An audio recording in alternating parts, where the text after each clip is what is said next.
Ça marche, bravo. Bonjour à tous. Bonjour. Bonjour, bonjour. Julien, Jean-Sébastien, nous sommes les 3 seules personnes qui séparent l'ensemble de l'audience de la fin de la journée. J'espère que le café aura fait son effet à la pause. C'est formidable d'avoir autant de monde à l'heure qu'il est. Absolument. Dans la dernière conférence, je peux vous le dire. Ouais. Mais c'est probablement parce que le sujet est passionnant. Donc merci de m'avoir rejoint.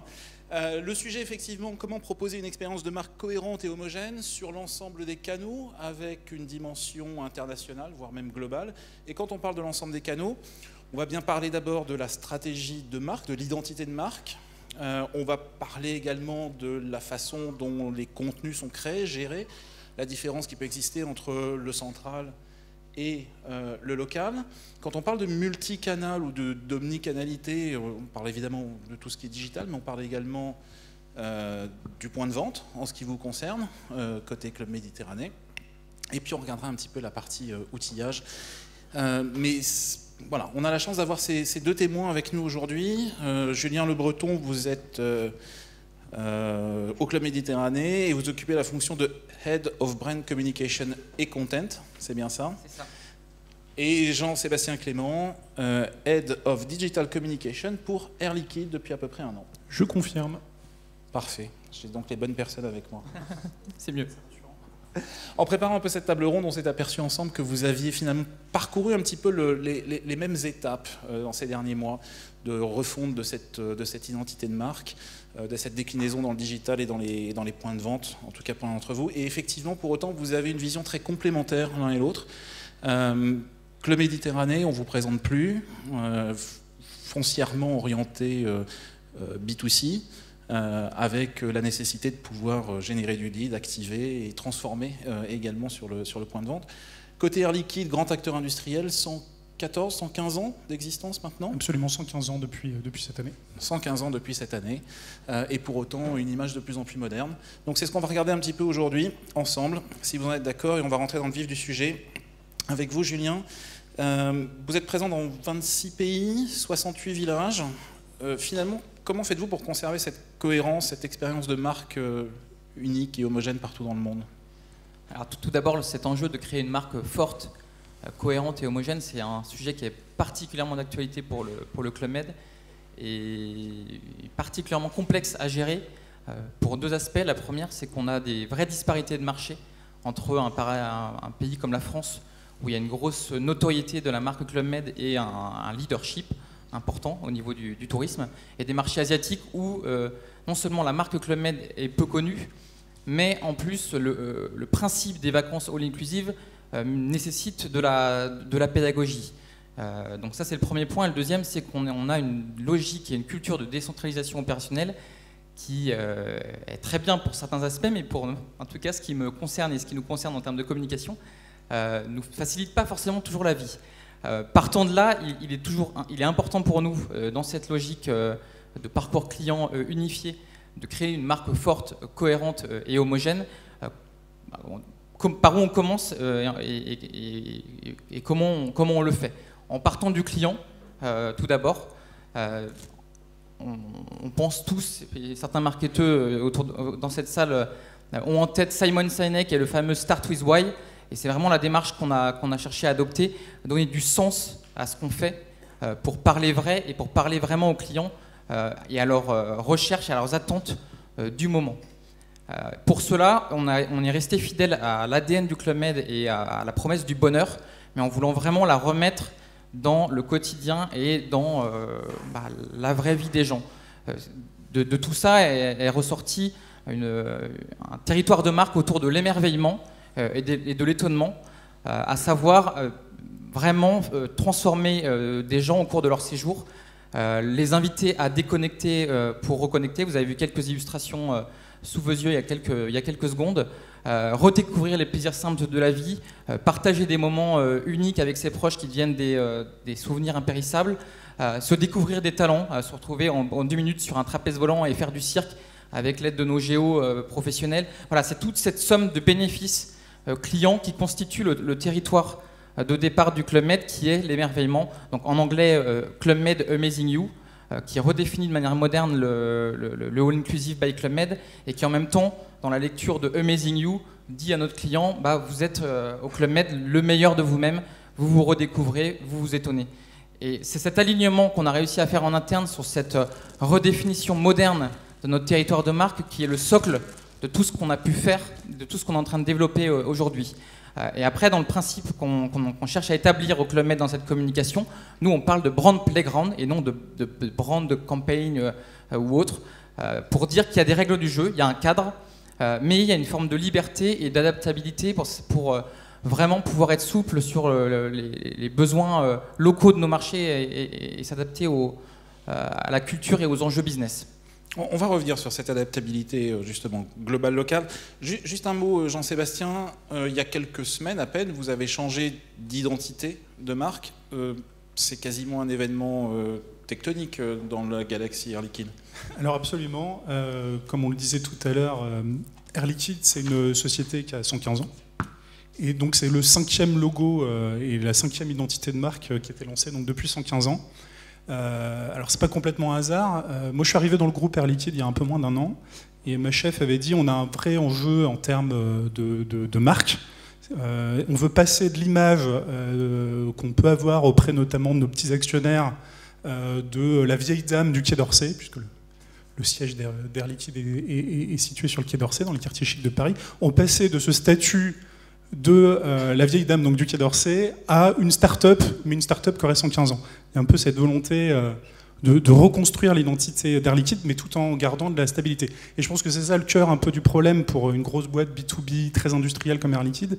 C'est une vraie injonction paradoxale. Il y a d'une part cette volonté de montrer qu'on est stable, de montrer que la marque assure des valeurs profondes qui sont rassurantes, et dans le même temps montrer qu'on a une capacité d'innovation. Et donc je pense que porter la marque et porter une nouvelle identité de marque, ça doit répondre à cette double contrainte qui est à la fois de rassurer, d'apporter de la stabilité encore une fois, et puis de montrer quelque chose de nouveau. Et vous l'avez fait à grande échelle, comme on le verra dans un instant. Julien, je reviens vers vous justement. Donc vous nous disiez, vous nous parliez de ce brand playground. Finalement, comment est-ce que vous définissez le rôle du central par rapport aux pays locaux? On parlait ce matin de toucher de balle. J'ai bien aimé cette notion-là. Ce sont les gens dans les pays, en local, qui savent finalement ce qui doit être dit, comment ça doit être dit et selon quelle stratégie. Comment est-ce que vous, chez Club Méditerranée, vous avez pu justement placer ce curseur? Encore une fois, le terme playground est vraiment pas choisi au hasard pour nous. C'est cette volonté de donner un cadre et des règles du jeu. Des piliers sur lesquels s'asseoir. Donc j'évoquais le sens. On peut donner par exemple 3 piliers stratégiques qui doivent irriguer l'ensemble de nos communications, que sont la femme au centre et en tant que cible prioritaire, car très prescriptrice dans le secteur du voyage, celle qui réconcilie les irréconciliables de son foyer. Deuxièmement, la mise en avant des services signature, tous ces services distinctifs du Club Med qui additionnés constituent vraiment le savoir-faire et l'unicité du Club Med. Et en réalité, le 3e pilier, c'est plutôt la forme au service du fond, à savoir comment je crée un territoire visuel propriétaire et un tone of voice qui fait que j'ai des éléments de langage avec un petit pas de côté à la Club Med qui vont, encore une fois, venir irriguer l'ensemble de nos communications et générer de la cohérence.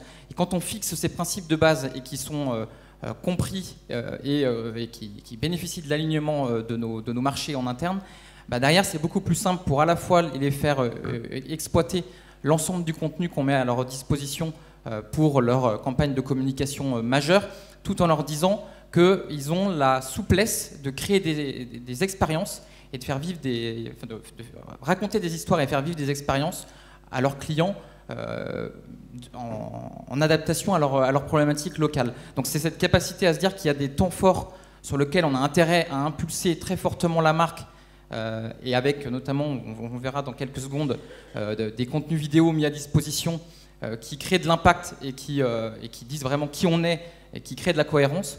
Et derrière, plein de petites histoires et des expériences de marques qui, elles, peuvent vivre localement quand elles font caisse de résonance au brand playground et donc à la plateforme de marque qu'on a tous écrit et tous établis ensemble.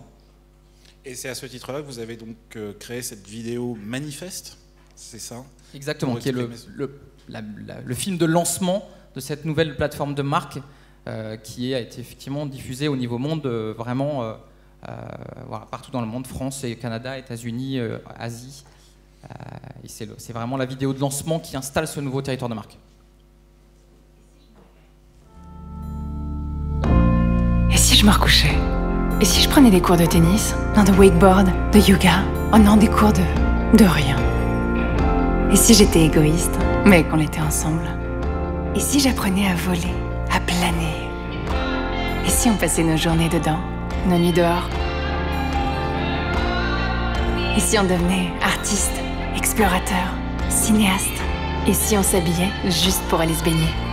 Et si on se mettait à danser, à chanter, à rire, sans jamais s'arrêter? Et si on était des enfants, que nos enfants étaient des grands? Et si on rencontrait des gens, des visages, des cultures? Et si on rencontrait le monde? Et si on se redécouvrait? Et si je me redécouvrais?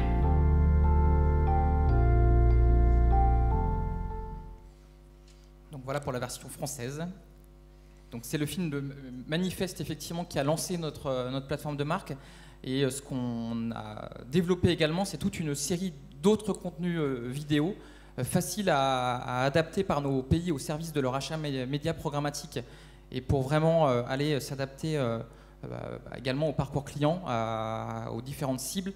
Donc on a derrière ce manifeste des vidéos capsules avec un petit peu plus d'impertinence et un petit peu plus d'humour, qui viennent mettre en avant nos services forts. On a notamment sur les sports insolites Décathlon pour les enfants, ou la mise en avant d'un espace zen uniquement réservé aux adultes, et qui est quelque chose qui fait la différence, on le sait, sur le marché du tourisme. Et après, on va encore un peu plus loin dans le parcours client avec des contenus encore plus rationnels, encore plus au service de la rassurance et de la conversion, qui, elles, sont des vidéos de 15 secondes, service par service, qui viennent, encore une fois, faire de la pédagogie et expliquer notre savoir-faire, et à quel point la somme des services qu'on propose fait la différence et génère une expérience de vacances inoubliable. Et cette expérience de marque, finalement, vous arrivez aussi à la transposer jusque dans le point de vente et à transposer cette expérience utilisateur dans le monde réel. Effectivement, on a un certain nombre on a un socle, encore une fois, et quand on a la bonne promesse client, la bonne identité de marque, qu'on produit, qu'on donne l'exemplarité, on a forcément des contenus qui sont assez homogènes sur l'ensemble de nos points de contact online et offline. Et on a, par exemple, une technologie comme la réalité virtuelle qui sert parfaitement à relier le monde réel et le monde virtuel, et à montrer à nos clients vraiment ce qu'on vit dans nos villages. Donc c'est un outil formidable qu'on a commencé à déployer depuis maintenant 1 an, avec un démarrage sous forme de test and learn en 2015. Ça fait aujourd'hui 1 an, 12 vidéos, et on va continuer à le déployer parce que c'est une vraie stratégie pérenne pour le Club Med. Et au-delà des contenus qui, encore une fois, véhiculent des émotions et permettent d'être dans la vraie vie de qu'est-ce qu'on vit dans un village, c'est aussi une opportunité unique pour nous, comme vous le disiez, de réinventer le lieu d'achat et de le réenchanter, de lui donner une raison d'être, mais également d'offrir toute une palette d'opportunités pour faire vivre de nouvelles expériences à nos clients, encore une fois dans ce territoire de marque autour de Amazing You. Donc on va voir une petite vidéo, je crois, autour d'un petit dispositif à notre agence des Champs-Élysées.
J'adore. Voilà, quand on sait mixer virtuel et réel, ça donne des choses plutôt sympathiques pour nos clients, et c'est que le début. Alors, je me retourne vers vous, Jean-Sébastien. Peut-être moins de casques de réalité virtuelle dans la communication d'Air Liquide. Faut pas croire. Ouais, Bon, j'ai pas d'exemple à montrer aujourd'hui, désolé. On va y travailler. Par contre, vous êtes vous aussi dans cette logique de décentralisation de la communication de marque et de la communication d'une façon générale. Et encore une fois, même question, comment est-ce que vous positionnez le curseur entre ce qui est produit en local versus ce qui est imposé par la Corp, qui peut souvent être vu d'ailleurs comme étant un vrai carcan ou une vraie contrainte? Absolument.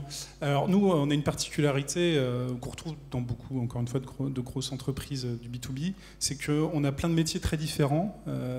Ça va de la santé à l'industrie, en passant par ce qu'on appelle l'industriel marchand. Donc ça va vraiment, on a des clients qui sont des PME, on a des médecins, enfin voilà, il y a plein de typologies de clients.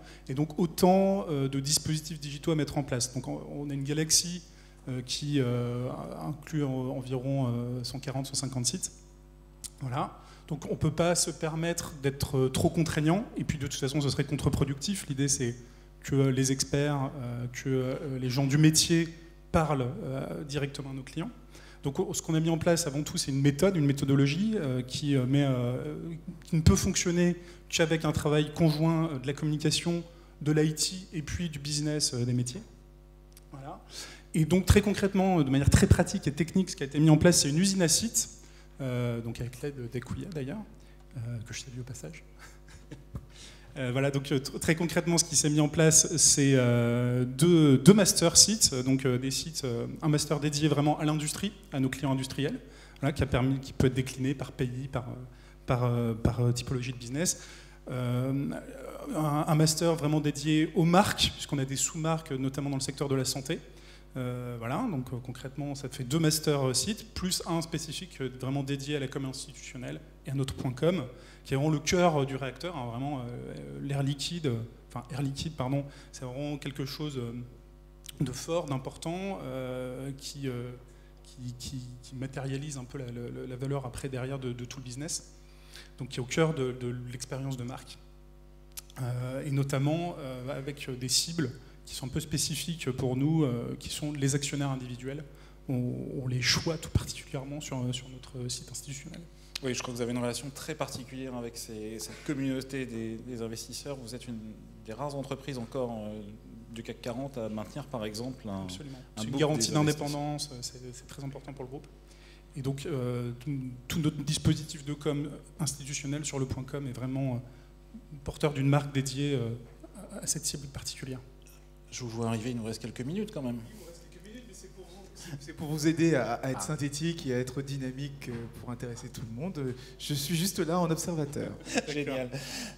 Justement, alors, je rebondis juste sur ce que vous venez de nous dire. Donc, usine à sites, 3 masters, donc 3 typologies de sites globalement. Et aujourd'hui, ça m'autorise 146 sites, absolument. À travers le monde. Absolument. Et je crois qu'on avait d'ailleurs, pendant qu'on parle, une petite vidéo qui va passer. Vous avez récemment donc changé l'identité. Juste pour information, le film qui passe d'ailleurs n'est pas avec la nouvelle identité, c'est un film qui a à peu près 1 an. Et donc du coup, c'est l'ancien logo. Donc je vous invite à découvrir le nouveau logo sur le site airliquide.com. Qu'est-ce qui s'est passé à l'occasion de ce changement d'identité, de ce changement de logo? J'adore cette histoire. C'est pas pour rien que je vous pose la question. Alors effectivement, il y a quelques semaines, on a changé d'identité de marque et donc de logo. Donc l'idée avec ce nouveau logo, c'était de marquer que le groupe se transformait. Alors le groupe se transforme vraiment, c'est pas qu'une façon de parler. Il y a quelques mois, le groupe a acquis une très grosse entreprise américaine qui s'appelle Airgas. Donc on a 17 000 nouveaux collègues qui sont arrivés, ce qui est quand même pas mal. On a un gros programme d'entreprise aussi en interne, et puis il y a une volonté d'aller plus loin dans la transformation digitale du groupe. Donc ce nouveau logo, il garde les marqueurs de la marque Air Liquide, c'est les mêmes couleurs, on n'a pas changé de nom, on a juste modifié un petit peu donc, le logo en tant que tel, qui a une forme un peu spécifique, je vous invite à le voir en ligne. Voilà, et donc pour déployer cette nouvelle identité, puisque c'était ça le cœur de la question, On a utilisé donc notre usine à site et on a pu déployer donc toute la nouvelle charte, toute la nouvelle identité en moins d'1 heure sur tous ces sites-là. Donc ce qui prouve que un investissement de départ pour une usine à site, ça peut être quelque chose de très pertinent pour nourrir sa marque de manière très efficace. Alors après, je ne sais pas si c'est encore le moment d'en parler, mais ça, en plus, à terme, ça permet vraiment de générer beaucoup d'efficacité et d'économie pour le groupe. Absolument. Bah, parlons-en justement. Je crois que en préparation, vous avez cité quelques chiffres qui étaient là encore assez impressionnants et je pense qu'ils illustrent bien cette logique d'usine à site et de rationalisation, d'industrialisation. Absolument. Alors d'abord, le simple fait d'avoir changé de plateforme et d'avoir tout migré sur une seule et unique plateforme, ça permet de limiter le nombre de sites, donc ce qui génère en soi des économies. On mutualise aussi les coûts d'hosting, etc. Et quand on met tout bout à bout, on arrive quand même à plus de 2,4 millions € par an d'économies pour le groupe. Donc voilà, pour un groupe comme Air Liquide, c'est évidemment peu de choses, mais c'est quand même pas négligeable pour la com et l'IT. Et puis, sans compter les effets de bord positifs de type plus de sécurité. Voilà, on a des audits réguliers qui sont menés sur cette plateforme qui est unique. Et puis au-delà de ça, ça permet de générer plus d'interactions avec nos autres plateformes digitales, puisque la marque Air Liquide n'existe pas que sur le .com et sur les sites internet. C'est aussi une présence sur les médias sociaux, sur les moteurs de recherche, etc. Et donc ces synergies qui se déploient, ça nous permet de générer plus de leads, etc. On a une augmentation depuis le déploiement de la nouvelle plateforme de 77% de leads générés via les médias sociaux. 77% de leads générés depuis les réseaux sociaux. Absolument. Donc 1 heure pour changer l'identité de marque sur 140 sites à travers le monde, 77% d'augmentation des leads générés et 2,5 millions d'euros d'économie depuis le démarrage du projet. 2,4 millions, 2,5 millions, ouais, absolument.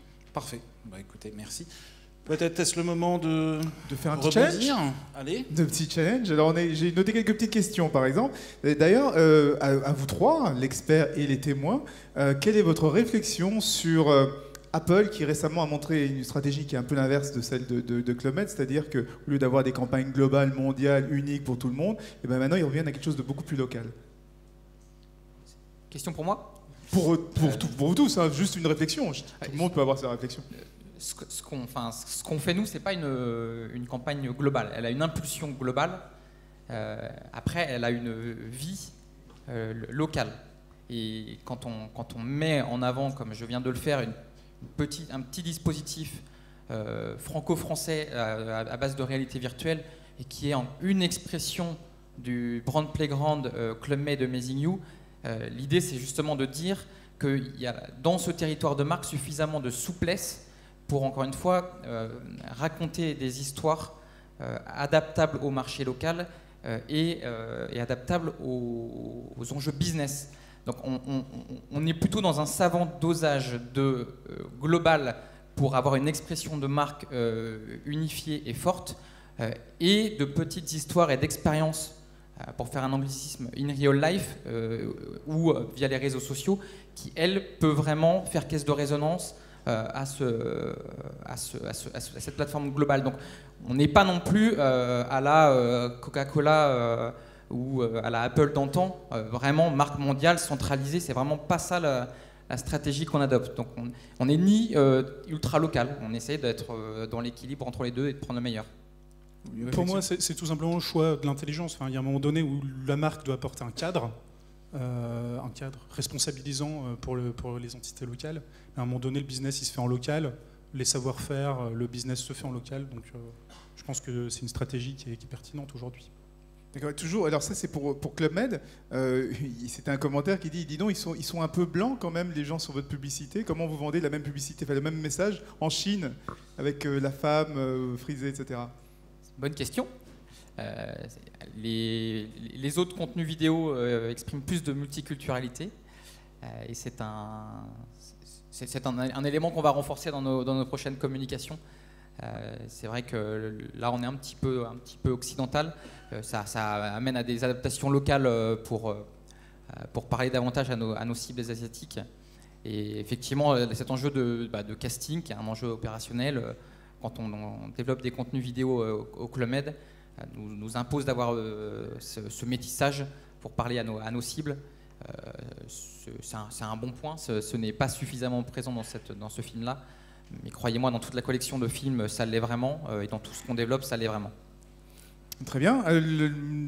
Des questions, peut-être dans la salle, parce qu'il y en a d'autres, mais ça revient, c'est des gens qui ont posé la question un peu tôt, et donc du coup, vous aviez répondu tout à l'heure. Sur le multicanal, comment on gère justement son identité de marque sur tous les canaux, et justement, ça peut être un problème, parce que dès qu'elle change, il faut pouvoir la pousser très très rapidement un peu partout, d'où l'intérêt de centraliser. Le sujet, c'est Facebook at Work. Le sujet, c'est Facebook at Work. Des réflexions? Eh bien, on n'a pas parlé de gouvernance ou de rationalisation, mais évidemment tout ça est au cœur du sujet. L'idée effectivement d'avoir des usines à site, on l'a vu, c'est de gagner en efficacité, de gagner également en agilité, et puis surtout de faire en sorte, et ça rebondit sur la question que vous posiez, de faire en sorte que finalement ce qui est proposé par le central ne soit pas un carcan, mais soit plutôt un espace de liberté mis à la disposition des pays, des marques, en local, pour leur permettre d'innover extrêmement rapidement. C'est ça le fondement même de l'usine à site. C'est ce qu'on voit chez Acquia. Certains de nos clients, Pfizer, ont plus de 3000 sites, par exemple, en production sur notre plateforme. C'est exactement cette articulation-là dans une logique d'industrialisation. Bien sûr.